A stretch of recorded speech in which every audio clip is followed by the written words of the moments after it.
Is it some devil that crawls inside of you?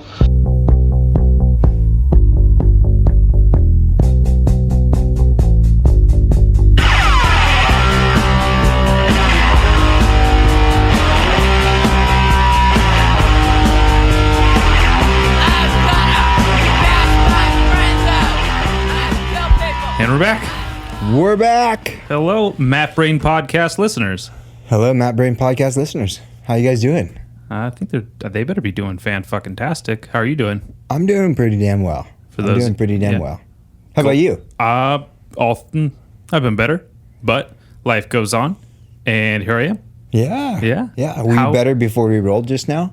I was not better before we rolled. I was better after, though. That was a great roll. It's always, like I said before we started, it's always great to remember, every now and then, you ain't shit. That's right. Give yourself a little bit of Matt Brain. Remind yourself how humble we should be, and keep moving forward.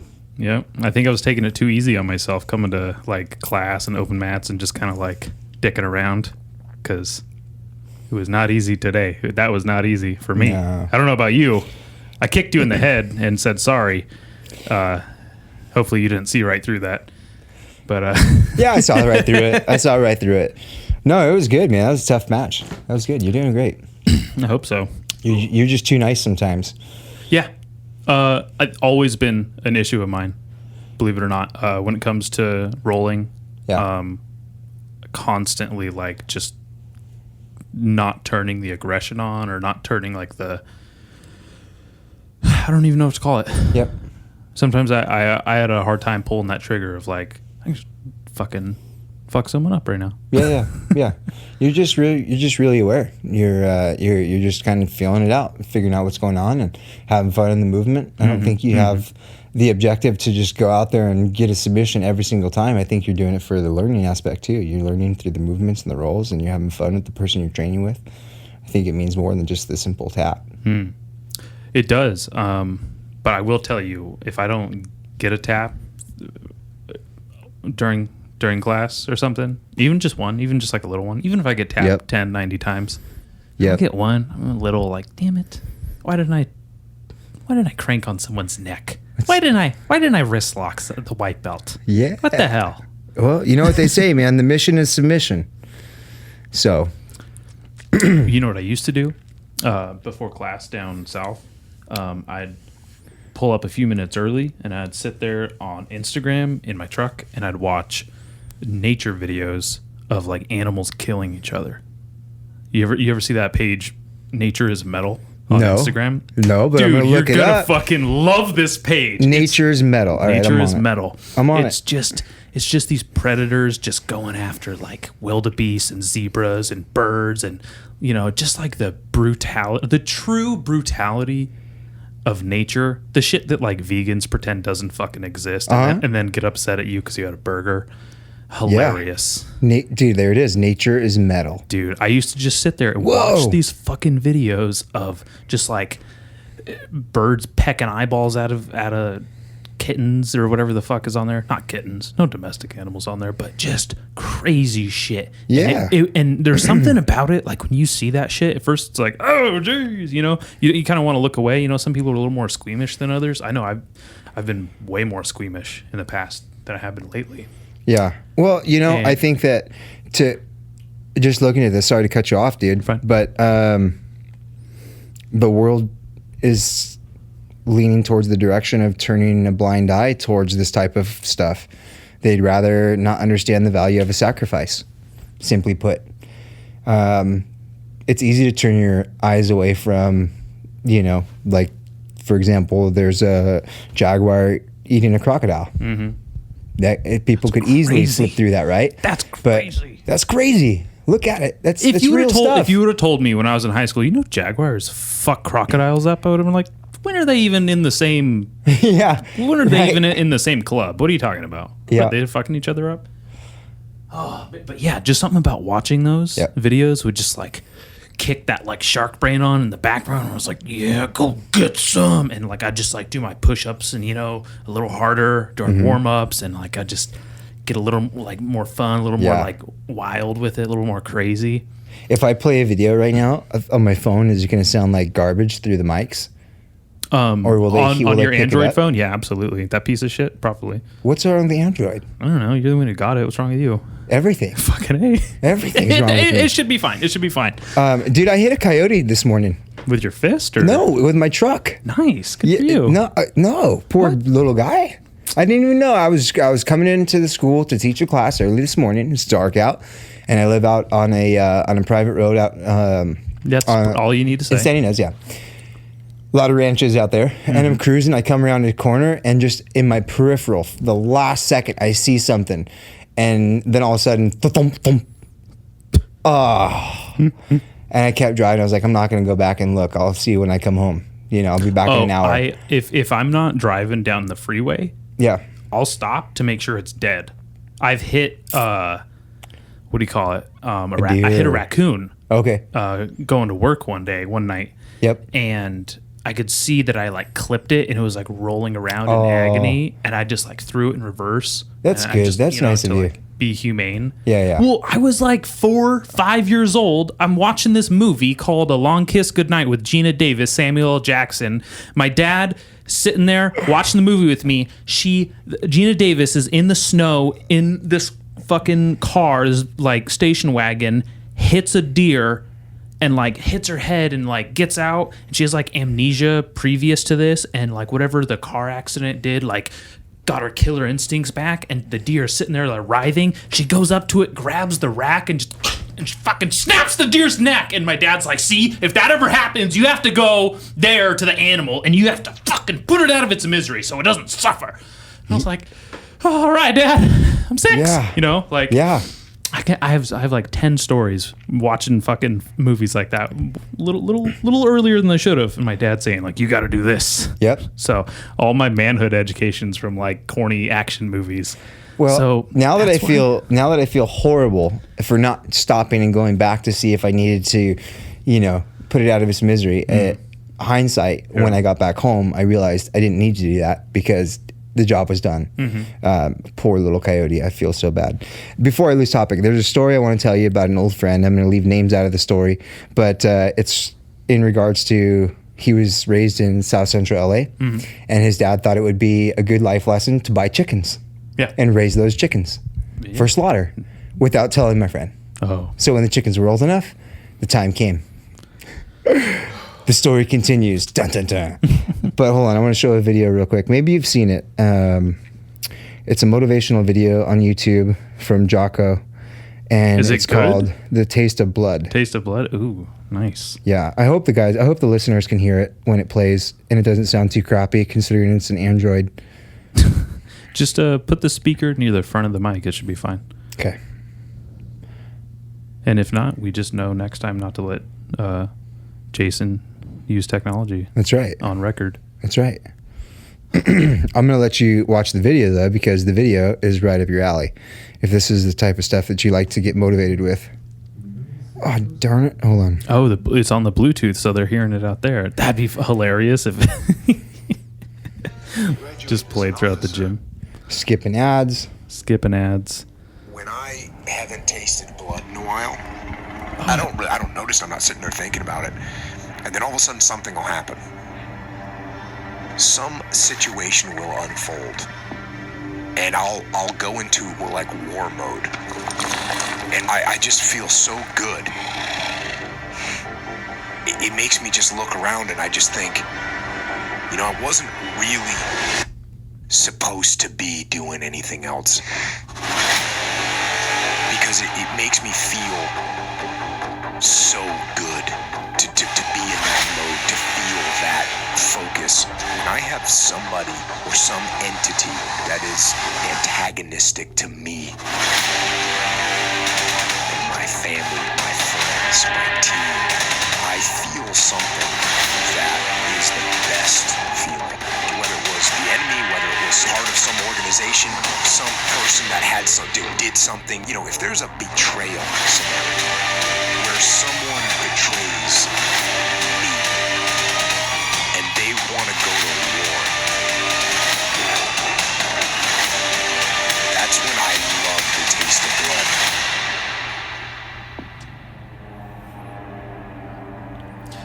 put our You geese got back me, on dude. and go roll, dude. That made me. I was like, I can't believe we're podcasting now. I want to go strangle you. Yeah. Dude, that got me immediately. I was sitting there and like, I just got like tunnel vision watching that video for a second. Yeah. God, I watch that shit. one a lot when I go Love to train. that shit, dude. But that's exactly what I'm talking about. Also, before we go back, the reason I was like, yeah, fuck that coyote is they're gonna be fine. You want to know a really cool fact about coyotes? There's an abundance of them, and they kill my cats. Well, yeah, exactly. Fuck 'em. I like my cat more than I like a random coyote. But no, not necessarily. Not just that. First of all, there's coyotes in every city in America. Period. Yep, It's crazy. I could see that. Also, when they do like a roll call, like the clan of fucking coyotes, and they don't hear all the coyotes respond in kind, Right. it sends a fucking signal and DNA, like a message to the female coyotes to produce more coyotes in their litter. So they multiply upon losing, like a fucking Meeseeks from Rick and Morty or whatever the fuck. Or what? I need a better comparison. So like that reminds me of like the video game where you shoot the one thing and then it turns into 3. Yeah, it's like and a then hydra. you shoot that one and it shoots into 3 more until there's none left. Exactly. So you just made coyotes by killing it. I don't know how I feel about that. Yeah. I've lost a couple cats to coyotes, and so Well, that's why, and it's fun. It's like you get these like disposable stormtroopers of little, prairie Yeah. wolves, and you just get to murk a couple of them, and then you're like, I know there's gonna be more. I feel a little bit better about my cat. Goddamn, and I got a new rug. yeah. Yeah. Yeah. Well, needless to say, the coyote was in my way on my way into jiu-jitsu. Ran out in front of me. I apologize to any of the listeners that are sensitive to that. I will. I'll do something about it. I'll donate to the. I created more. Yeah, What else that's can I what do? I'm saying. Is you? That's- if anything, yeah, thanks, How Dallas. dare you Thanks, kill that Dallas. coyote? There's more of them Man, now. see, you always make me feel better about situations. Yeah, Regardless of the situation, you make me feel better about it. that's why Yeah. I like that. That's where I try to go. Nothing wrong being the anti-hero once in a while. No. Those movies are great. Dude, Deadpool's a fucking stud. Exactly. I legit want to buy like a Hollywood prop style Deadpool costume. I'm gonna leave it at that. All right, do it. Isn't it fun though? I want to. Dude. His guns, all of it. Yeah. Yeah, Ryan Reynolds does such a great job with that. If those movies didn't come out, I think Ryan world would be a Reynolds made worse that place. character though. Like He did. had anybody else played the role of Deadpool in those movies, it just wouldn't have been the same. he campaigned for it so hard. Like it was definitely like one of those passion projects for him sure. too. So For sure. yeah, and you can tell it really comes through in the finished product. Yeah. But Stud.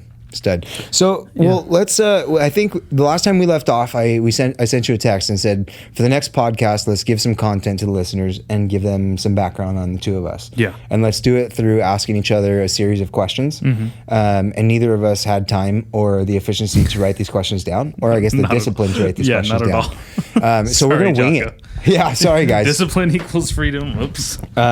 But before I do that, I brought this book out because I wanted to drop this book real quick and give a shout out to our friends Karen and Matt Page out in Australia. Karen has written a book called My Broken Soldier, and it's a story of her and her family and Matt coming home from the war in Iraq. And I just hold this family near and dear to my heart for so many different reasons, and I wanted to just give them the shout out and tell all the listeners out there, if you haven't ever heard of this book called My Broken Soldier, please go online and check it out. It's an amazing book, and it gives a lot of insight to the life that people live after their spouses and significant others return home from war. There's a lot of unspoken stuff that doesn't get talked about in the public's eye, at home even. And I think that we should be doing a better job shining light in those areas. And that's exactly what Karen is doing. Her mission is to expand that horizon and bring more knowledge and insight to the public's eye when it comes to returning home and what the lifestyle entails for not only the soldier, but the family in that household. Yeah, that's a terrific thing to have highlighted. Thank you for bringing it on. Thank you for showing it. For sure. Absolutely. I'll get a picture of it too for the post when Cool. this comes out too. Sweet. So it's Sweet. something a little And, visual for yeah. people to. And what I'm going to do is I'm going to give you this book, and I'm going to ask you to go home and read it. I would love to. And Absolutely. then we'll talk about it. It's an amazing book, amazing family. We love them. Yeah, and Australians. AC/DC is Australian, Hey. so can't go wrong there. The Rona rats originated in Australia. That's where it started. All So we're the right. second chapter. That's Rona rat beautiful. Santa Ynez Valley. Oof, they got some tough go of it with their government right now They do. because of Corona. They do. But we won't talk about that. No, we'll talk about no. all the other positive We'll talk things about some in life. positive things. Yeah. That'll just I'll talk about watching animals kill each other. That'll get me Whoa. all frickin' narrow-eyed, shark-brained. Yeah. Well, It's interesting being a male, isn't it? In the sense that like we can pick up on another man's testosterone and his cues and like what his messages are without even him speaking. Like if somebody looks at you with this look, you can feel it. And you're just like, you're a lion and I'm a lion and you're asking for trouble. Like, I wasn't really supposed to be doing anything else right now. Like Jocko says, you know? And anybody that's antagonistic to me and my family, it's when I love the taste of blood. that's what a lot of people don't understand. Like, that's what guys are just like walking around dreaming about. It's like, just poke the fucking bear. Just make it. my day. Just wake me up. You know what I poke mean? it. Just give me a chance. Yeah. But then maturity kicks in and the reality sets in. And I wouldn't do that because I'm too much of a freaking adult. Yeah. You know, but I think you just get low.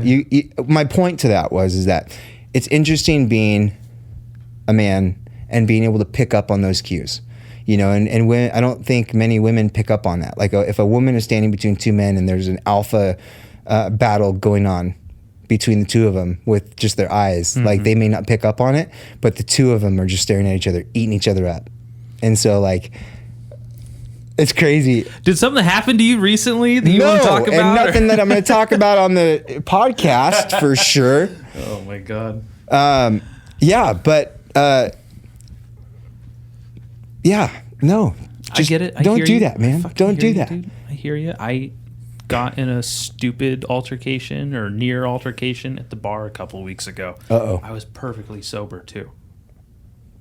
He was not. He was not. I don't need to get into it. It's Okay. gonna sound like a Okay. douchebag. It's not gonna make me sound good. Okay. No one ended up getting hurt. Okay. And I left the situation. Good. And I removed myself. I was literally just shooting pool, Yep. drinking Roy Rogers. I remember the bartender laughed at me. I Okay. get laughed at every time I order a drink because I've cut drinking back like by a lot Uh-huh. when I'm out. You know, Okay. when I'm at home, it's open bar. All tops off. Yeah, exactly. But when I go out, it's I've dialed it back a lot. But yeah, I was sober. He was not. I had an altercation with this person before. Didn't go well from him last time. He used to be a friend of mine, and he started poking the bear.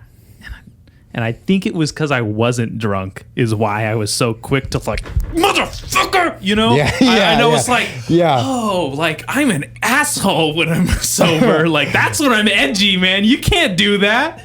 So Yeah. Well, I'll put it this way. I think that like we all have that bone, right? As a man, we all have that bone. Like we all have that edge to us. We have testosterone running through our bodies, right? God bless. And so when you find jiu-jitsu, everyone says jiu-jitsu is going to make every single person that tries it a better person. But I think the reality of that is if you're genuinely a douchebag and you find jiu-jitsu, you're just going to be a bigger douchebag. There's that potential, right? If you're a super nice guy and you find jiu-jitsu, there's the potential for you to be an amazing guy, right? Like it can highlight what you're already doing in your life.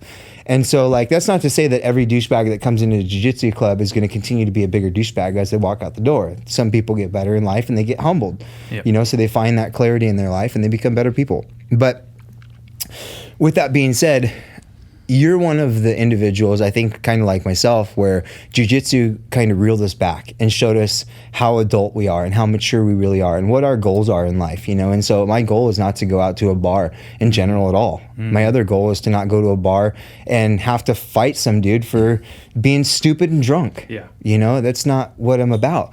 But every so often, because I put that away so much, because I'm so humbled every single day, and because all these times that I'm suppressing it, it's almost like you're suppressing it. You're suppressing it. You're suppressing it. Eventually, the bottle's going to pop. Something big's going to happen, and the bottle, there's the potential for it to poof. So I think what happened with you is you've been so humbled and so like structured in your day-to-day disciplines, and you're just so chill and everything's good. There's still things internally that are building up, whether it's the stress from what's going on in the world, whether it's the stress from work, or whether it's the stress from that. You know, something's going to happen, and you weren't really supposed to be doing anything else. And that's why jiu-jitsu is such a pleasure, because it's like pouring a little bit off the top of the bottle. Yeah. You just get a little bit out, and you can put the cap back on. It's not bubbling over. And that's why it's so bad when you stop coming, or you stop training, or you stop doing something that physically disciplines you, that gets that aggression out in like a therapeutic way, in a structured way. Yep. It's so great. I heard Orlando Sanchez the other day. You're his biggest fan. Dude. I am, man. I use a lot of Orlando stuff. I think that he's popping up on my feed a lot, you know, and I think that there's some things that Orlando. Yeah, Orlando. I need to check him out now. When he says stuff, I'm like, I listen. I like what he has to say. There's like Orlando's a character, and I genuinely like the guy. You know, I think he's got a big heart deep down, but and on the front, you know. But he said jiu-jitsu is not therapy. And I was like, ooh, say that again. Yeah. Say that again, Orlando. And he did. He was like, jiu-jitsu is not fucking therapy. Like hardcore, Orlando. And I was like, okay, let's get to your point. And he says, jiu-jitsu is like therapy.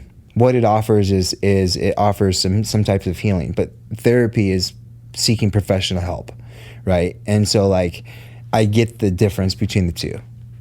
When you come to jiu-jitsu, you feel better about yourself because you're pushing yourself through a very hard situation, right? Uncomfortable movements, positions. Somebody's on top of you, putting you in a choke from here. You're trying to escape, and just different things are happening. So it forces you to work through very difficult times and difficult moments, and that can't not translate into your day-to-day life. When you find a way to work through and escape from somebody's back control, that's kind of like figuring out how to work through your day at work, like how to time manage and get through a really difficult day when your boss is breathing down your neck. But it's not therapy. Therapy is seeking out professional help. And now here's the severity to that, is that some people genuinely need professional help. Some people genuinely need therapy, like psychiatrists, and to talk to somebody. And jiu-jitsu can help, but it's not therapy. It's not therapy. It's not getting to the root of your personal issues. But it is therapeutic. And that was his point. It is therapeutic. That's the difference. It's therapeutic. It's not therapy. Agreed. So I think there's a lot to that. Yeah. There's a lot of truth to that. For another conversation. But you had questions? I have questions, man. Oh, geez. You have questions? Fuck no. Good. Yeah, I have questions. Good. I'll come up with some off the fly. Yeah. All right, man. Dallas, how old are you? I'm 26 years old. I was born in the year of our Lord, 1995. Same year Pulp Fiction came out, I think. I think it was 94, actually. Okay. Something cool happened in 95. Pulp Fiction came out. That might have been 94, though. Yeah. I'm already off to a bad start. Yeah, fact checks are a big thing. Don't check that. We don't fact check here. Matt Brain's not for fact checking. Isn't. No. We do not have that employee yet. How old are you, Jason? 36. 36? 36 years old. So 85. 85. 1985. Wow. Yep. 1985. That's when Crowmag's first album came out.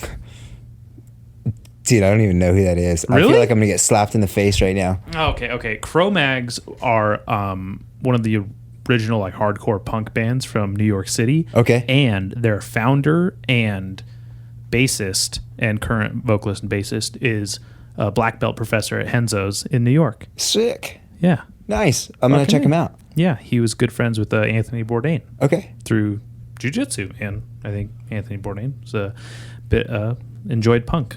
Nice.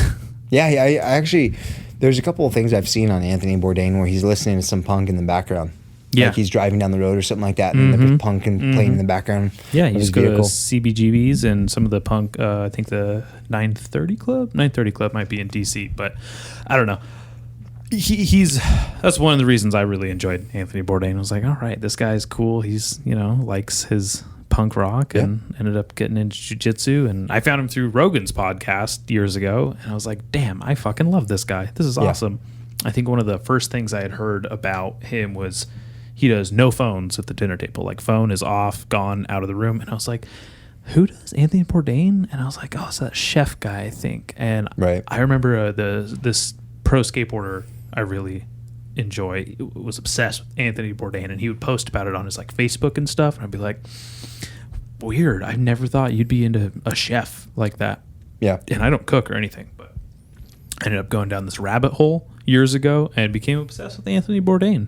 And man, it's been 1985. It's interesting how Anthony Bourdain went from being like a chef to a celebrity to an influencer. Right. And so like I think Anthony Bourdain still has a lot of influence, Speaking of, I'm gonna go watch some Anthony Bourdain stuff tonight. Yeah. If you have HBO now, they have this great documentary. I think it's called Roadrunner. That his assistant was in charge of making. She was just on Rogan's podcast as well. Yep. I know, big shocker. One of us listens to Rogan's podcast. A couple of jiu-jitsu guys. Only one of us. You don't listen to Rogan? I listen to him as much as I can. I cannot keep up. I listen to so many podcasts now, and I listen to audiobooks now, and if I'm not watching videos of animals killing each other, I have to put on some music now. And I didn't listen to music for years, I feel like earnestly. Don't really listen to it. Just like completely replaced by podcasts and audiobooks and shit. That's a similar story for a lot of people. I think I've heard that from a lot of people where it's like I don't even listen to music anymore. It used to be Pandora, and then I just podcast. Yeah. So it trips me out that you play music during class. Yeah, I think it's just background music. Like everybody's talking anyway, so if I put on a podcast, I'm going to miss everything in the podcast. It's just going to be more people talking. I'm just saying, during a class. Oh yeah, there's music, and I'm like, that's weird. There's no music, it's so awkward, dude. It's weird. I love it. Yeah. That's when the real primal I'm uncomfortable and I have to do something about it. You're just hearing all of the grunts and groans and slips and farts and sharts. It's great. Yeah. Yeah. I love when it's quiet. I don't mind the silence. Yeah. It's maddening. Yeah. Well, all right. So you're 26 years old. Growing up, what kind of athletics did you do? Did you do any club sports or anything like that? Absolutely not. Okay. Everyone in my family played sports except me. Okay. My brother was minor league for the Indians. I have another brother got a scholarship for swimming to University of Massachusetts Amherst, and then my sister was an all-star softball player, and I had another brother who played baseball, and my dad went to college for baseball, and my mother was a gymnast, and I liked just skateboarding. Nice. That's what I did was I started skateboarding at a young age, and that's was the only athletics I did forever until I started jiu-jitsu. And both of those two things combined trump anything else. I think they do. There's so much individuality and so much freedom of expression, and it's so funny. Skateboarding will help my jiu-jitsu, but nothing will help my skateboarding. I fucking still suck. It's been 17 years garbage at it. And yeah, the coaches in high school were always trying to get me to join the wrestling team or football, and I was like, oh, no way, because I went to the same high school my parents did. So they're like, oh, you're so-and-so's kid, come on. And I'm like, fuck, leave me alone. And at this point, I really wish I had done wrestling, because it comes in handy, turns out, in jiu-jitsu. Yeah. Right on. That's cool. So you come from a good family, sounds like. Yeah. I think so. Right on. Right on. Are they happy that you're still skating and doing jiu-jitsu full time? Yeah. Pretty much. I used to go skateboarding with my dad. He'd have a skateboard, and we'd just go to skate parks, and like he just ride with me, and it was super cool to like. That was like my introduction to people outside of like my neighborhood. Was like, oh, that's the guy who skates with his dad, and it wasn't like how you see some kids where their parents are there and they're like Mr. fucking, what do you call it, like chaperone. Yeah. Because my dad, he was a wild guy. He's a wild part of the crew. He's skating exactly. just like you guys. He's skating. He's leading the pack. Exactly. And so it was just like, it gave me a lot of confidence, whereas I probably wouldn't have. Yep. So I was really fortunate to have him do that with me. Yeah, it sounds like it. And he's so stoked on me doing jiu-jitsu, and he's always asking, like, so when are you competing? Like, I want to go, Yeah, and he's all cool. into it because, he has a rest of the sons that were into sports and everything. So there's like, certain ways where you get to be that supportive parent. Yeah. And he's like, I can't skate anymore. I have a hip replacement, but I can cheer you on at a jiu-jitsu competition. For sure. Dude, I'd tell you right now, make that happen. Yeah, absolutely. Make that happen. I wrestled with him like not 6 months ago, and I could not fucking keep up with him. And I was Really? like, jeez, dude, 56 years old. Fucking, I mean, I'm not surprised. Russell's been tearing me a new one on the mats out there. Fucking crazy. Catch wrestling is no joke. No joke. It opened my mind so much. Like, I knew what catch wrestling was. I, kind of started in submission grappling. It was, very similar, like, mentality. I'm like, yeah, of course, fucking calf Ken slicers. Shamrock, Randy Couture. Man, Yeah. just opened my mind up too. It was really cool. Yeah, for Big sure. fan of that. For sure. 2018, going back to that really quick, you said something about having your dad maybe go out and cheer you on for a competition. And I was like, make that happen. 2018 World Championship in Anaheim Convention Center. I had my dad come to that tournament, and he drove out from Arizona, and I'll never forget it. That was one of the most amazing moments of my life, having him there at a sporting event, and it was Gonna like, cry right now. yeah, I know, me too. But it was really cool having him there, just cheering on. I think I've talked about this in the podcast. When we went to Arizona, and he was cheering for me when I was trying to out a new class at a new school. He's like, choke him, fuck, you're gonna get me a kill, dude, stop it. But like at the tournament, that's where you get to cheer, man. That's when you get to cheer and say whatever you want and just cheer at the top of your lungs. And you hear from the audience, when you're out there competing, it just fuels you up, and it's, you want to do well to show your dad that he raised a good man. Yeah. And this last tournament, this past weekend, Coach David Acosta was competing with us as well, and congratulations to Coach David. He's an amazing athlete. He took first place. He killed both of his matches, did phenomenal. And both tournaments that I've been to with Coach David, his dad's been there both times. Really? Yeah, and his dad was so happy the first tournament when David took second place and cheering and highlighting his son. This is my son. This is my boy. My God. And then this last tournament, he receives me and he comes up to me and gives me a hug, and he's big grin on his face, ear to ear, smiling. He's like, it's asking me about the tournament and when he's going to go compete and when his next match is. And did he win? And I'm like, yeah, he won. And he's jumping up and down. And finally he goes, did he win? He won first place. He almost started crying and jumping up and down. I was like, dude, that's so cool. And I think that from a father stance, me being a father with my son, whatever it is he decides he wants to do in his life, I hope that I get to be there to witness him do something great. Yeah. And I think that stepping up to either do a Brazilian Jiu-Jitsu competition or a skate contest or a gymnast routine or whatever it is, being there as a father to watch your child do that at least once is amazing. I'm going to keep talking on that. Please do. Again, to this tournament we went to this past weekend. It was the Jiu-Jitsu World League California 3, and it's the last one they're going to do this year out in Fullerton. But we brought some of the families with us and some of the children that we have competing for the school and training with us. I won't get into names, but the father was so grateful for the experience.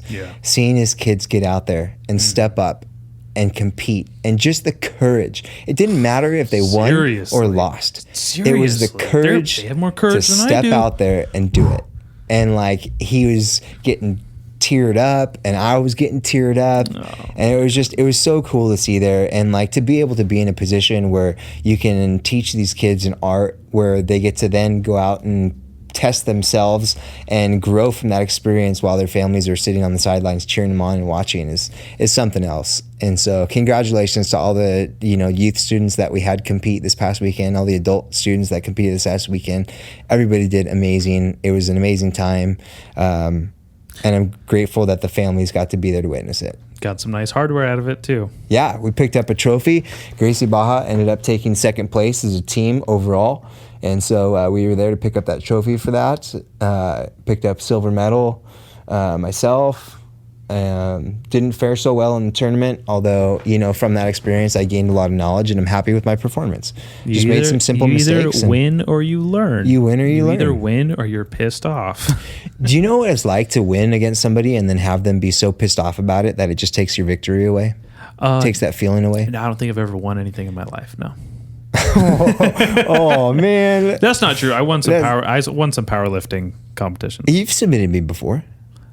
Clearly, you've submitted me before. You've caught me. I can only catch you with one genre of things. So you chipped my tooth one day, and when you chipped my tooth, I got off the mat like a psychopath, and I was like, "Fuck!" And I ran up to the back room, and I was like, my wife was back there, and I was like, Dallas chipped my fucking tooth.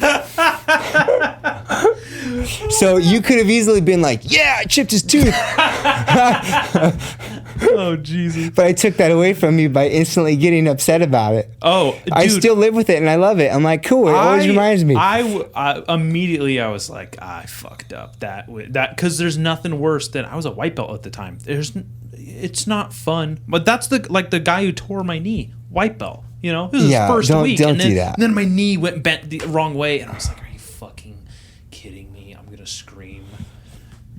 So yep. it was. I bet that hurt more than like your tooth getting chipped. My tooth didn't hurt at all. It was just the sheer fact it happened. And I was like, exactly. And I was like, that's no fun. That's no good. It's but now you can't even be like, oh, dude, this big bad motherfucker chipped my tooth and it came back. It was like, old fat head white belt over there did it. So nobody wants a tooth chipped, but like had it been a submission, had it been a bow and arrow choke. I've actually had one student, I won't name the name, one student slam his hands down on a mat before after he got submitted. And like, I was instantly like, yo, don't do that again. That's so poor sportsmanship. Yeah. Like, dude, I'm mad at myself. I was like, why are you mad at yourself? I've done shit like that. You've been training for a few months, man. You're going to make mistakes, and this is where you grow from these experiences. But when you get upset and you slam your hands on the mat like a child, the other person feels shitty about that situation. Yeah, because it's like, well, what I'm the bad person for doing at something I like, right, or love. Yeah, be grateful for those moments, man. They open your vulnerabilities up, or they exploit your vulnerabilities and make you better. Yeah, and I mean, everybody has their day. If you ever put me in a submission, I'm going to thank you for it, man. And I don't want to take that away from you. I think he just gives me submissions, guys. He's just trying to keep me from leaving. Is it working? Yeah, I'm still here. I'm doing a podcast with you. Sick. So please, by all means. Job done. All right, next question. Yeah. Why did you start podcasting? God, I don't even remember what prompted it. Like, if you put a gun to my head, I don't think I could tell you what the original... You know what? That's not true. Put the gun down. Okay. My brother, I think I had spoken about it, about thinking it'd be really cool to do that, and... You hear your friends, you hear your peers and your family members talk about their dreams or like their goals or little potential things they could do. Something that they're like back of their head, like, oh, that'd be cool if I did that. Right. And then, years go by and then they never did anything about 100 of those thoughts. And then they're still like a fucking loser. And they're still just kind of like not doing anything. And then like, oh, why didn't I start last week? I'd already be a week into it. Yeah. Or why didn't I start last year? I'd already be a year into it. Yeah. Why haven't I done this? And I think my brother recognized that, and he bought me a microphone that I Nice. could, with an audio jack that I could plug right into my computer or phone, and then just speak into it and have a podcast. And I was like, well, that was the nicest fucking thing anyone could ever do. So I got so excited, and so I just had a respect for him for having bought me that and a gift. You know, Yep. My brother doesn't give me anything. He's not like it wasn't like a gift giving person. You know, you can have an interesting dynamic with brothers because it's like, I've lived with you my whole life. We haven't had a picture together in 25 years, you know? Yeah. So it's a interesting dynamic, and that was kind of like a olive branch he extended, and I felt like I owed it to him, and I owed it to myself to at least try and do something.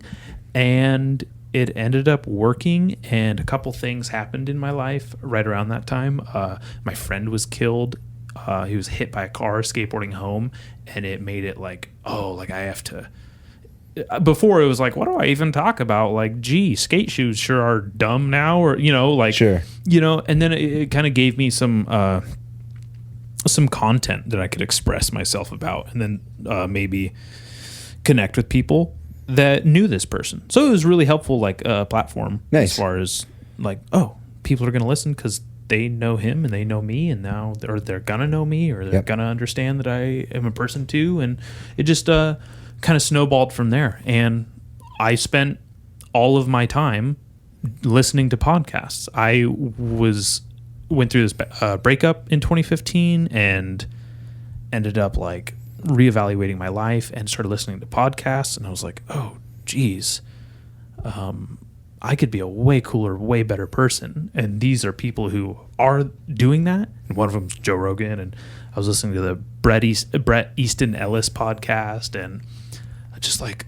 just these little things that were like, just helping me grow as a person by leaps and bounds in such a short amount of time. And I was a young man, still am, but like I was even younger, so it was even more impressionable. And I was like, why don't I do a fucking podcast? That sounds great.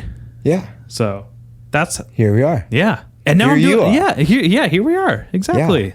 So, and it's, it's connected me to more people. I think also originally it was an excuse to hang out with my friends, because I was like, God, we're like working now, and we're always so Yeah. busy, and it's like, I just want my friends to come over, fucking eat a pizza, and smoke weed and watch some dumb shit, or show them a fight and like just talk.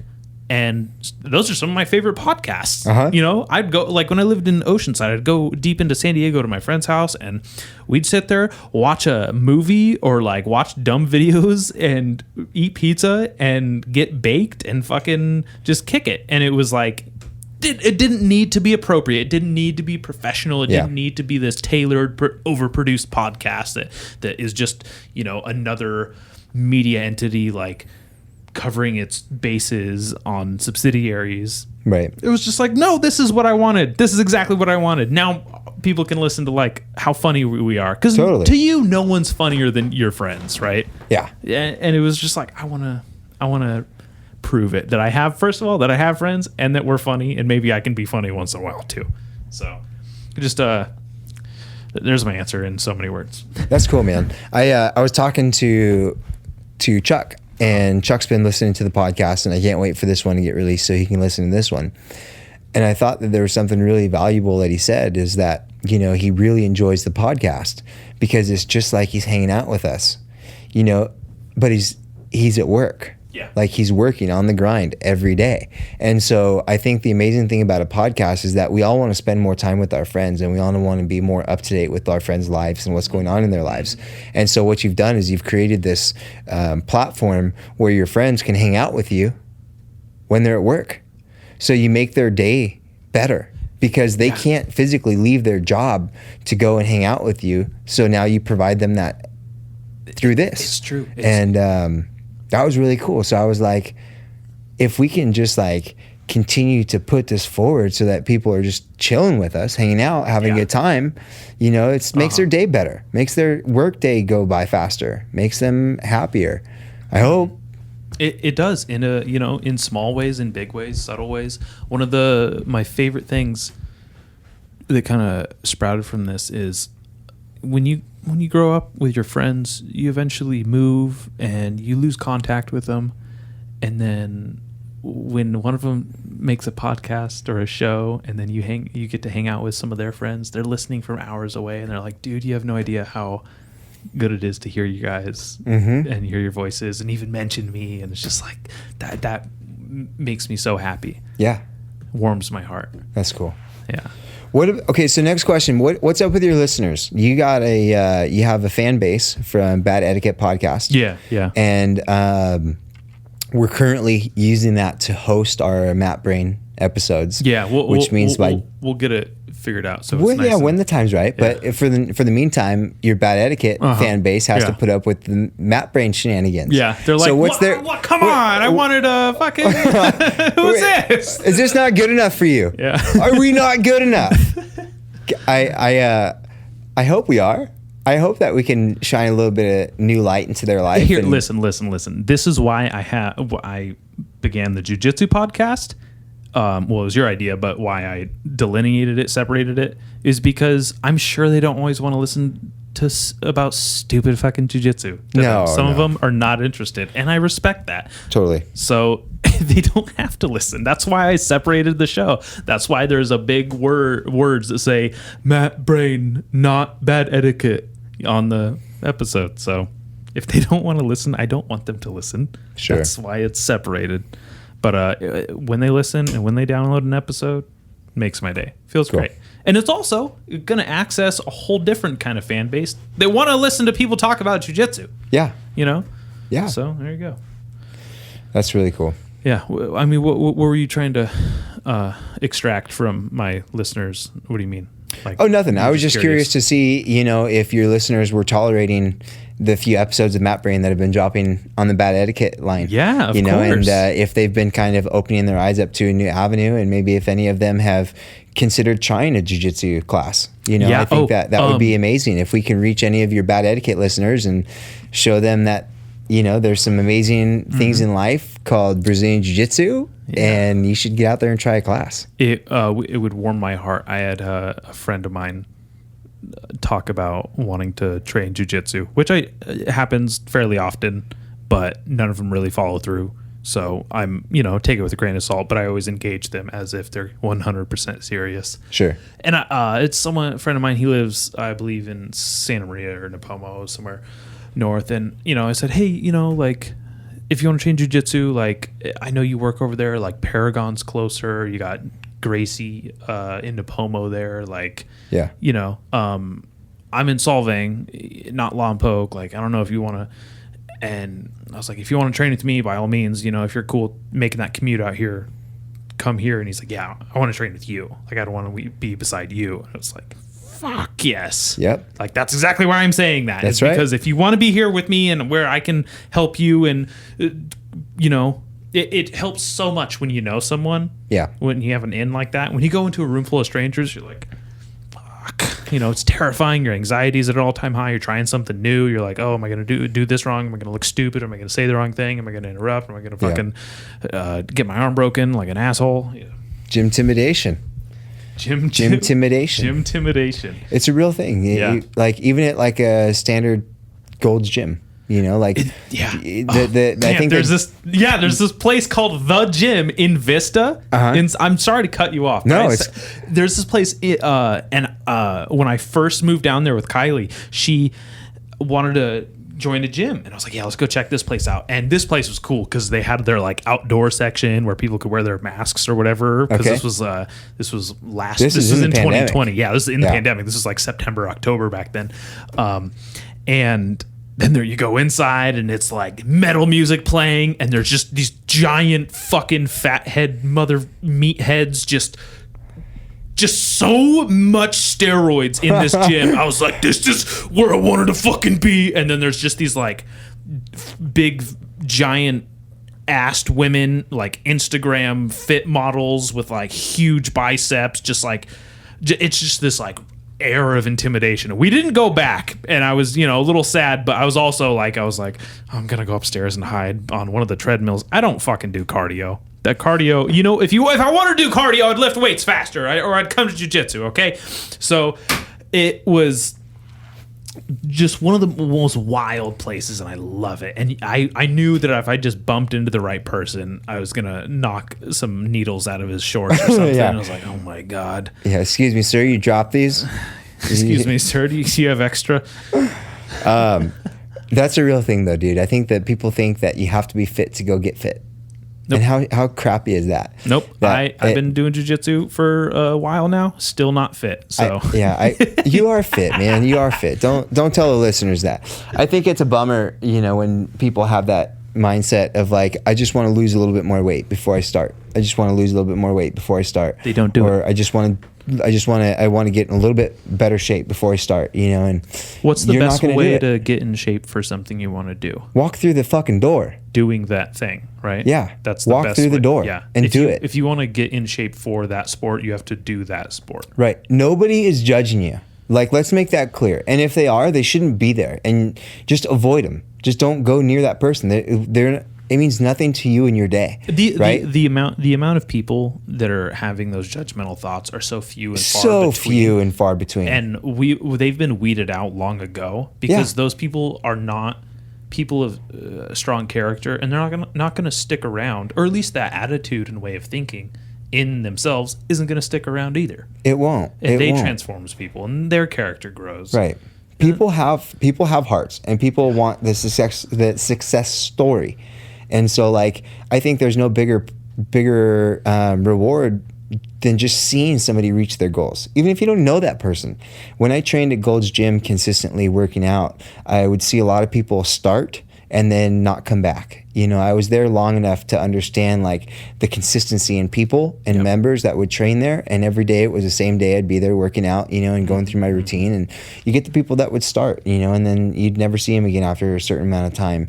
But then you'd see the ones that started and were very reluctant to walk through the door because they weren't fit. They weren't in shape. Maybe they were overweight and they had no idea how to work out. They didn't know what the machines would do, or they're just like clueless. Yeah. And you go in and you diffuse that energy by like walking past them and saying, hey, how's it going? Yeah. Simple. Hey, how's it going? With a smile on your face. And they're like, good. Yeah. And then they go to the machine. And then as time goes on, you start to see these things. Planted that little seed of I want that success story. I want to see it, but just because I'm fit, just because I've been working very hard for a long time for my physique, doesn't mean that I'm some conceited prick that judges you because you're not in shape. And I think that's what too many people think, whether that's at gyms for weights or whether it's at jiu-jitsu schools or martial arts schools. They're like, oh, I don't want to go to a kickboxing school because I don't know shit and everybody's going to kick my butt or they're going to judge me. I don't want to go to jiu-jitsu. I don't know anything. And everybody there is going to be like, jiu-jitsu, they're crazy. They're going to choke me to death or all these. I don't know. But just get off your butt and get to a school. Get to a gym. Do what you want to do. And another unspoken thing about that is when people who have been training see you doing better, it's like you're breathing down their neck. They're like, oh, shit. And it makes them better. And they go, oh, fuck, I got to get better. I'm getting fucking caught in shit I shouldn't be caught in by white belts here or vice versa, or someone that, oh, damn, like they've lost 30 pounds since they got here. I'm still just dicking around here on the free weights. What am I doing? So you make yourself better. You make other people better. They see it. It's this cyclical, wonderful ecosystem of inspiration. And that's why I like gyms and gym culture and fitness and fucking martial arts. And like, it's great. Mm-hmm. I was just pulling up GB Ashburn. They did a post today. Yeah. If you look up GB Ashburn, they did a post. By the time you hear the podcast, it's going to be a couple days later. But the gentleman's name is, they call him Big Dean. And he's one of Gracie Baja's Blue Belt ambassadors of the Red Shield. He trains out of GB Ashburn in Virginia. And I'm going to read the post. It says, Dean came to Gracie Baja at 390 pounds. As you can see on the right, last week, after being consistent, determined, and dedicated to his health and jiu-jitsu, we're happy to announce that Big Dean is now 298 pounds. He's lost over 100 pounds.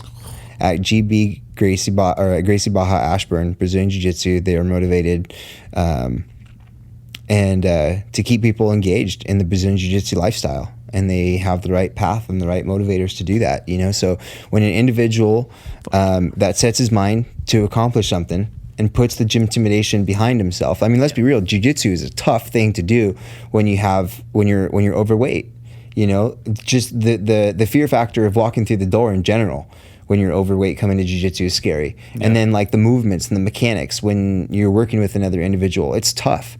And so hats off to this guy, Big Dean, man. That's amazing. To lose 100 pounds through the Jiu-Jitsu lifestyle and just being consistent and disciplined within Jiu-Jitsu, it's possible, you guys.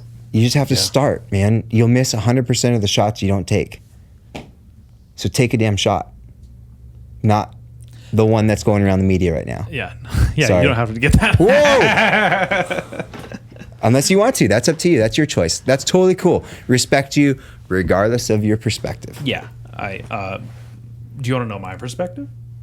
I don't think we should talk about it on the podcast. Okay. I think we should leave that. It's very diplomatic. That's all I'll say. Okay. I'm for the people and I'm for America. Yeah, and so, me too. Absolutely. Absolutely. I think that, you know, we have rights as people, and I think that, you know, you can't mandate rights. You can't. What I was going to say is very diplomatic. I think that to want something that will make you safer is typically an intelligent, like, I understand people are like, oh, I want something if it's going to protect me, make me safe from something. Respectable perspective. Just as I don't know if this is safe for me, I don't think I'm going to take that risk. I'd rather take a personal risk in this direction rather than that direction. Yeah. And I think that is perfectly okay. Totally. So, I'm not a scientist. You're not a scientist? I'm not a college graduate. I don't have any degree or any credentials to speak on this matter, but I will say that you ever heard of super staff? MRSA? Yeah. But no, like super staff. Like super I've heard staff. of MRSA. Like close your gym and like like your gym is closed. No more, you're not open anymore. You're closed. Super staff. Like the basement at Henzo's? So that's created because of essentially antibacterial soap. Like people tell you don't use antibacterial soap because what you're doing is you're not destroying the fully good bacteria. Killing. You're destroying the good bacteria, but you're not fully killing the bad bacteria, and so it's mutating. It's continually mutating, and as it continually mutates, it gets stronger and stronger and stronger and stronger. And so I think that from what I've seen with the vaccinations is that now that people have been vaccinated, they're still catching COVID. Yeah. It's a sign that the vaccination is not killing COVID. And so it's making it mutate. And so everyone's running around blaming the anti-vaxxers for spreading this. But now what's happening is the vaccinated is actually mutating this virus to be something more. So it hasn't been yet, thank God, it hasn't mutated to be something worse than it originally was. But, you know, if we keep on this path, how many people are vaccinated right now? So the virus isn't dead. It's just growing stronger now because we've put in a vaccination that is like washing your hands with antibacterial soap. And so that's my concern, is that where does it mutate next or any of that stuff? And so I think that's where the booster shot talk is coming from too. That's just one more layer of antibacterial soap. Let's just I fucking think you're mutate onto it more, something. man. I'm not a scientist or a college graduate or even a legal citizen, but you know, if you can't kill it, it's not going away. It's just going to get stronger. Yeah. What doesn't kill you makes you stronger. That goes. Or it kills you. Or it does. Something kills you, or it makes you stronger. You're right. I just uninvented and reinvented the wheel after you said that. You ever hear a saying and you're like, and then you try to say it backwards? You say it you're like, I said it the exact same way you said it, just dumber. That's yeah. I just did that. So, but to be honest, I respect people, man. I love people and I love humanity and I love our community. And so I respect, as long as you show me respect and my friends respect and you respect, you know, life, you're a good person. Yeah. I respect you. I can find something in common with anyone. Yeah. Just like you can find differences between people. Those aren't always bad things. Mm-hmm. Got another question for me? Because I'm dry on questions. What do you got? dude, Pull something out. pull something out. You know what? I remember when I first started this podcast with you ages ago. I had questions. I had like written down questions for you, and I looked back at them, and they were so bad. It was like, "What's your favorite submission?" You know, My favorite color's blue. Yeah, just shit like that. You know, what was the hardest belt for you? Purple. Purple. Purple was the hardest belt for me. I've heard that from countless people. Yeah. I think it was just, but it wasn't because of anything that, it was my own doing. I didn't stick it out with one school long enough, and I didn't invest mutually with the instructor as he invested in me. Yeah. You know, and that investment continued to change from instructor to instructor, but it was never fully like there. And so, you know, when that happens, you stick around at that belt for a long time. And so because of that, I think that it was probably the most difficult thing for me to get to purple belt. But when I finally found a home with Rodrigo Clark in Santa Barbara, he recognized that. And, you know, after a few months and after going to world championships and taking silver medal there for his school, he quickly approached me and was like, "Hey man, let's get you your purple. Let's get you testing for your purple belt." Yeah. And I was like, "What? So your blue belt testing? was the hardest. Do you want me to test for my purple belt? What do you mean test? Like, Yeah. this is new to me." And so, I mean, needless to say, I actually had to go through a test. He was like, "Okay, here's a piece of paper with a bunch of submissions on it, a bunch of techniques on it, and I want you to study it. And then I'm going to take the paper away from you, and I'm going to have the paper, and I'm going to ask you to do these techniques with a partner and watch you do them."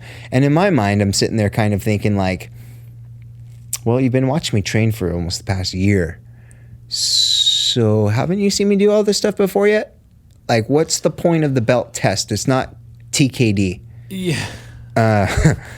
But I tested and I got my purple belt, and that was cool. And so, short story long, purple belt was the hardest for me to get to. To obtain. So your blue belt was the most difficult, within. Yeah, the blue belt was tough too because I spent a long time at Paragon as a white belt getting smashed on. The reason I wanted to clarify is because when I said, "Oh, I heard that from countless people," I meant blue belt, not purple belt. Okay. I heard blue belt is the hardest belt.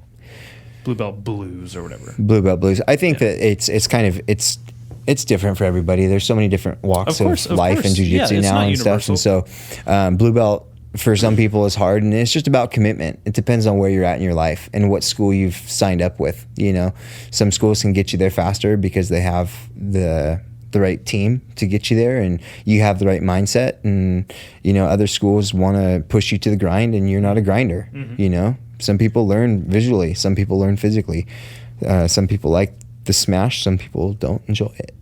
So I think that the baseline standard for blue belts has even changed a little bit.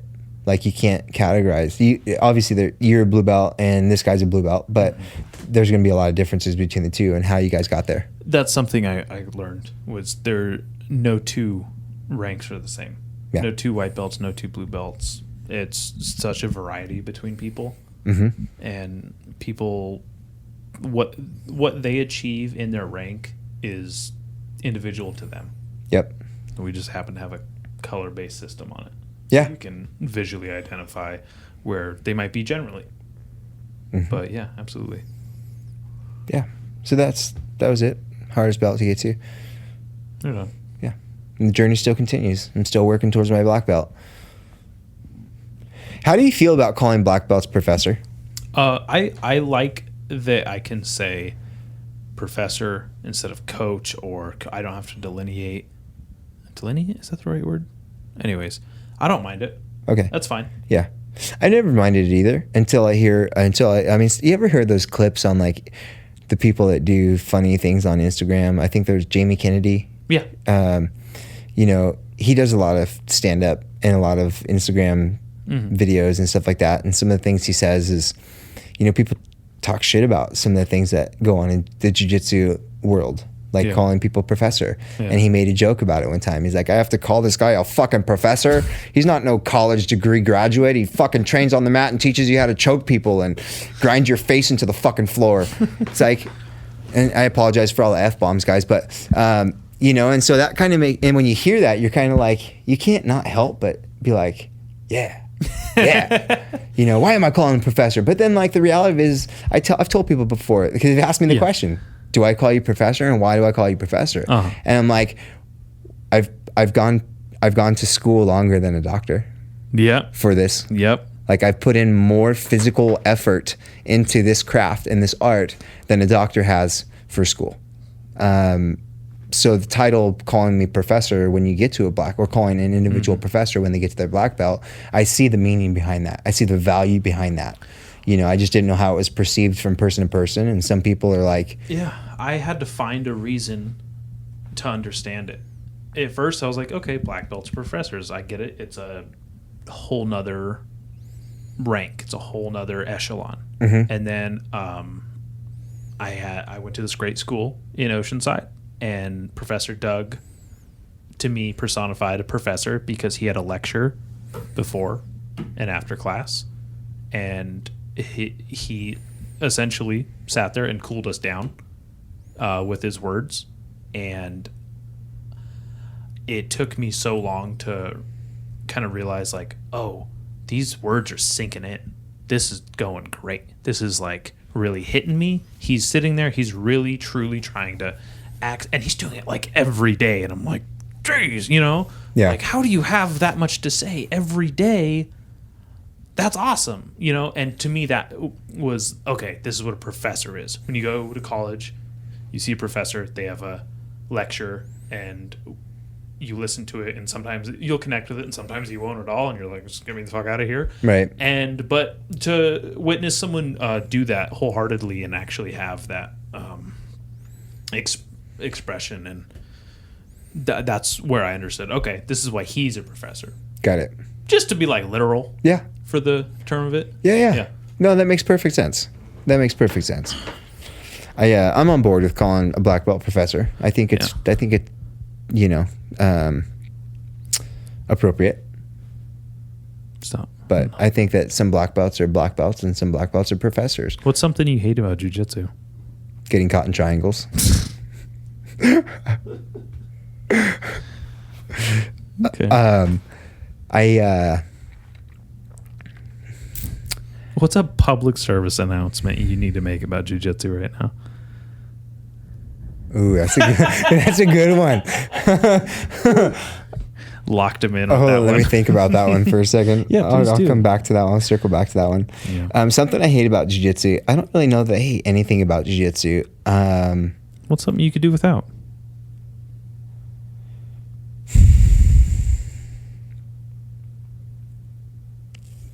I could do without that awkward silence. Jeez. Dude, that's a hard one. I think that there's lessons in all of jiu-jitsu. I've never really experienced anything in jiu-jitsu that I'm not fond of. I think I've experienced people in jiu-jitsu that I'm not fond of. Yeah. And I think that we could easily always do with less, you know, knuckleheads and douchebags. But that's going to be the reality. And so to that side, you're gonna walk through life, and you're gonna come face to face with douchebags and knuckleheads, right? And so why not deal with them here on these mats, where you learn how to deal with them in a safe, controlled environment, so that when you're out there, you can walk away from them at the bar. Yeah, right. You have a little more confidence if it were to get pushed past the point of no return. Yeah, so I don't hate the douchebags in jiu-jitsu because they teach you a valuable lesson. Sounds I don't like it, you're not but I don't answering hate my it. question then, Jason. I don't know. I don't. Okay, fine. Here's something I hate in jiu-jitsu. Okay. I hate people that are scumbags in jiu-jitsu. I hate people that sexually assault women in jiu-jitsu. I hate people that sexually assault children in jiu-jitsu. That's what I fucking hate. Definitely do without those. How about things. that? Yeah. Amen. That was a big topic in the past few weeks in the jiu-jitsu world, and that's for sure. That's one thing I can't stand, and I hate that. Yeah, Cyborg and Wagner's school in Florida. Something. It's crazy, man. That's crazy. It's It's crazy. And so that just says that, like, you know, it exists. It truly exists. I feel like everywhere. every year something comes out where it's like this person was in a situation with someone they trusted, and then they were taken advantage of, and it's a hard one. Yeah. And when I said everywhere, I meant like in every city. Yeah. In every city in the world, that's happening. And, you know, you can't screen that from your school. You can do the best you can to screen it from your school, but therefore that's why you put good quality instructors and coaches and staff behind the school, and you vet these instructors and coaches, and you go through background screenings and background checks with these people. You know, I think that Brazilian Jiu-Jitsu, having originated from Brazil and having that lineage continue while bringing people from Brazil over, and I'm not saying just Brazilians, I'm saying like you bring somebody from Russia over, it doesn't mean they're a good person. You know, you have to vet these people, whether they're from a different country or our country. And if you're not doing a good job vetting these people and doing background screenings on them and making sure that they have the clearance to work with women and children, then shame on you.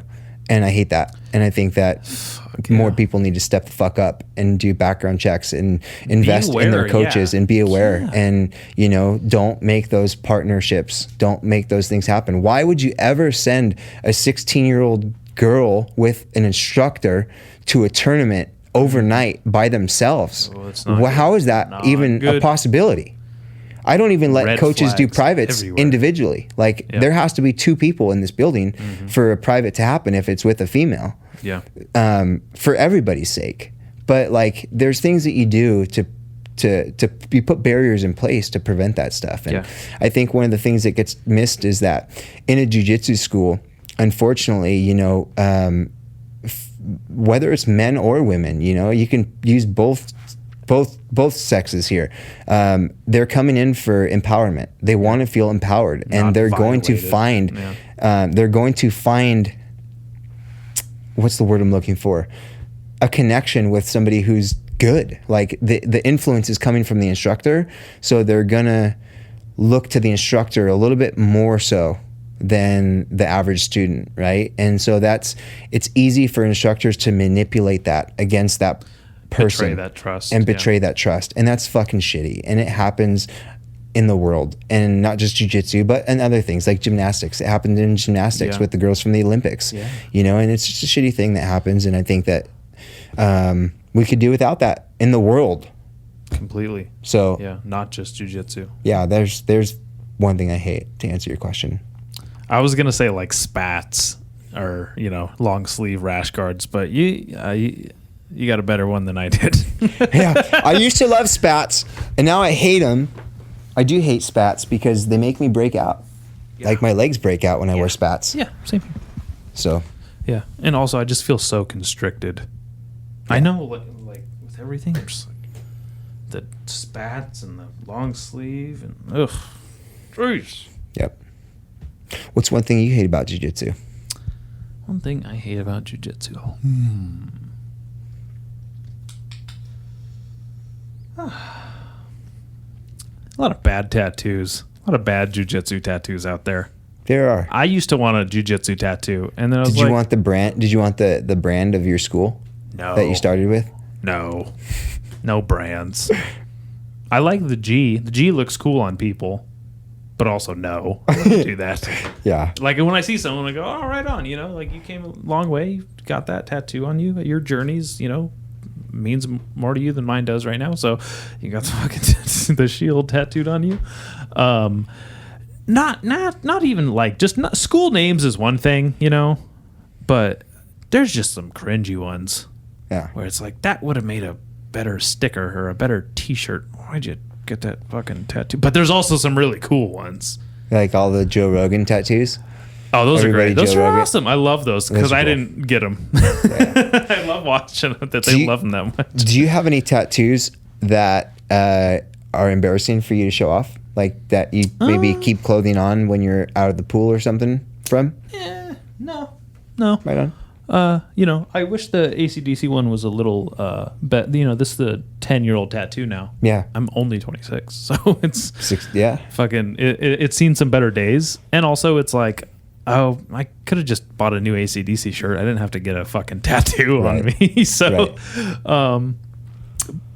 I have mixed feelings about that one, but it's also pretty fucking cool sometimes too. Yeah. Because it's like, do I want to go get it touched up and then just like make everyone think like, yeah, I just fucking got this because I'm still amped about Highway to Hell. You know what I mean? So it's funny. What about you? You got ones you're keeping covered? Yeah, to be honest with you, I think that I wish I had no tattoos. I wish I had no tattoos too. Yeah, I think that I wish I would have done a better job listening to all the old people in my life at the time that told me, don't ever get a tattoo. No, I'm going to get a tattoo as soon as I can. You watch. As a matter of fact, I'm going to get one that you won't like. You know, it's craziness. But yeah, I do have some tattoos I don't personally like. They had no meaning behind them, and I have 2 on my back that I one day hope to get removed. Yeah. The only reason they're still on my back is because I don't have to see them. Yeah. Yeah. There you go. You know, but it's still pretty embarrassing when I go to a pool. Well, yeah. Like, I mean, that and sucks. I think back tattoos are for women, so that makes sense. Yeah, especially when it's your last name on your lower back. On your lower back. Oh, well. It's on your lower back. You have that? Yeah. It looks cool. The Old English? Yeah. Is that what it is? It looks cool. Lower back? I don't like it. I don't like it. Bob Burnquist, Brazilian professional skateboarder, has a tramp stamp too. See, It's pretty cool. It's a ball. It's a eagle. It's the Anti-Hero Skateboards logo. Looks pretty cool. Yeah. Some dudes can get away with tramp stamps. I don't know why. Not me. I don't like it. And then I have this like jester on my right shoulder. It's always a jester. Always a jester, and he's like this evil looking thing. And Looks pretty I evil, was yeah. so young, and I was like, it was like a pick it and stick it Yeah. tattoo, you know, and it Off was the wall. it was horrible, and I don't think the person that did it knew what he was doing, and just mistakes exactly. you can't go back from. This one on my leg here, I would never get a leg tattoo again, and I don't think. I wish that it would have been done more professionally. Yeah, It looks kind of bad. but there's stories about life, I guess, if you look at them in that's that true. That's context, true. right? Yeah. Like that one on my ankle. I think it says master. I don't know what it is. I've Japanese been or trying to figure Chinese out or- what that tattoo on your ankle is the entire time I've known you. Okay, so I'll give you the story on this tattoo. An old friend of mine, First of all, growing up, guys, it looks like an uppercase I, just like a block letter I, but then there's like an apostrophe above it, and then I don't know what is. There's like some numbers below it. It's a little faded. I'm roasting Jason right now. He's getting so pissed. That's all He's good. ready. Roast away. He's like, I'm so glad I fucking strangled this fat head. So the my buddy Daryl and I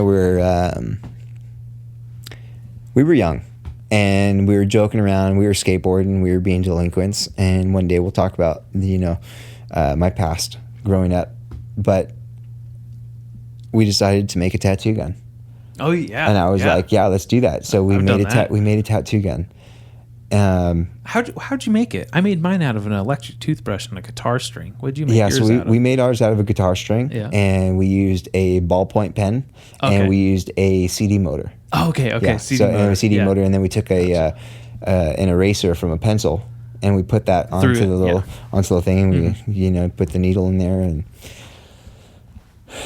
away you go. Yeah, you know? CDs were out by the time I was making. That's why I had the electric toothbrush. Yeah, there's 10 years. There's 10 years between us. So we go to a Japanese symbol book, like one of those like coloring books or whatever. I don't even know. It's just a random book. Yeah. And he starts going through it, and we're only looking for symbols that are cool. Like course. And he was the first one to pick one out, and he had no idea what it meant. He just picked it, and he was like, "This is the one I want." And I was like, "All right, cool." But in the book, in the back of the book, there was the meanings behind everything, right? Oh, shit. And so I don't say anything because I knew what it said, and he was so set on it, and I was like, "Yeah, do it." So as soon as he started doing it, I was like, "Heck yeah!" So then I started going to the book, and I find the other word that went perfect with his, and I was like, "Well, I'm going to do this one." And so he finished it, and then I was like, "Okay, cool. Now it's my turn." So then I think we even shared the same needle and tattoo gun, and I started tattooing the symbol on myself, and then I finished it, and we were like, "This is so cool, man. We're like tattoo blood brothers." What does it mean? And I brought the meaning up for him, and his meant slave. So this symbol, I think it stands for master. Now you gotta consider this is a book from like, I don't even remember what year it was, but I don't even know if the book is real. Like it could stand for something else. But the point behind it was that my friend growing up tattooed slave on his ankle. So I tattooed master on mine. And as soon as I told him in meetings, he was like, I love it. I'm never going to remove it ever. And so I just always kept it. Like, I guess that's the one tattoo that, as ugly as it is, yours is pretty close. That's what. Okay, that is. so yeah, yours just is pretty close to I'm master. missing the little middle line. It's not there for sure. Ugh. So that's the story behind that tattoo. And I did it myself, dude. I was sitting here like, white is crazy times in my life. Yeah. Times, yeah. Yeah. I dart back and forth between ever wanting a tattoo ever again. Mm-hmm. Like I'm either never gonna get another one, or I'm going to really just kind of have like a nice piece. But you know what? But then I think about my friend Daniel Bax. He's becoming a tattoo artist, and he does really cool tattoos. Mm-hmm. I was like, oh, I'd get something he's made in a heartbeat. Love that. Yeah. So, what do you think about the people that are like tattoo apprentices and they walk into or they started a shop and then they just become like the board, the tattoo board. So all the tattoo artists are just like, oh, I'm gonna tattoo. Let me tattoo you. Let me try a new tattoo on you. And they just go and get tatted up. And the next thing you know, you see all these horrible tattoos all over their body. Oh yeah. I'm just like, oh, you took that route. I think that you got to be about that life, and then if you are, I don't care. Like, cool. That's cool. Like, yeah. you did that. That's rad. That's a whole nother. It's a whole nother like wheelhouse as far as I'm concerned. If you're someone who just gets like bad tattoos because you're around bad people and don't have quality, first of all, funds to get a quality tattoo, or don't go to quality places, and you're just covered in these pieces of shit, good riddance. But if you have some good ones and some bad ones, and you're kind of like the practice board because you're the apprentice and you're open to those, like, fuck yeah, go for it, do it. Yeah. Some people have really, really cool tattoos, and I'm like, I would have never even thought of getting that. Sure. Yeah. So here's what I think about it. I think that brave men and women fought hard for our country and laid their lives down so that people can have the fucking freedoms to go and get their bodies covered in tattoos by tattoo artists that wanted to practice tattooing. And so that individuals like ourselves could have the freedom to podcast and say whatever the fuck we want without ramifications and continue to live in a great country. So thank you to all the servicemen and women who continued and continually put their lives out at risk to keep our freedoms here. yeah, And intact. for all of those people, intact. And for all the people that walk around today and say, what freedoms do we have? What freedoms do we have? The fact that you can say, what freedoms do we have, is a freedom in itself. And I think that people need to open their eyes to that. And so thank you to all you guys that continually do that. We respect you. We love you. We are a free country, and I love America. Amen. Amen. Fucking A. Dallas, on that note, we should go because I got kids coming in any All minute. right, let's get out of here. God bless America and our troops. Thank you so much. God bless America. What should we do for the next one? Gosh, well, we're gonna have to figure that out. Yeah. Shoot me some ideas, and don't shoot me with a gun. We'll see you guys next time. Peace.